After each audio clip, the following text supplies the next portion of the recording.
My name is Julie, and I would like to demonstrate and show you how to do love letter laughter. First of all, in order to read a love letter, we need to put on our love glasses. And then we're going to pretend that we have the love letter right here, and we are going to read it.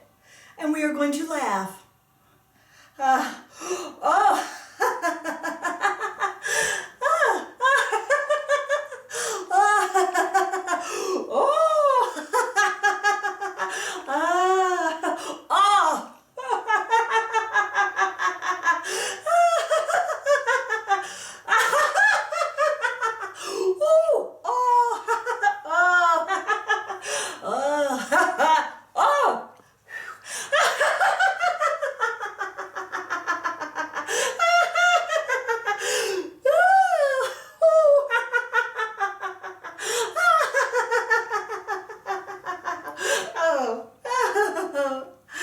And that is how to do love letter laughter. Happy Valentine's Day. Thank you.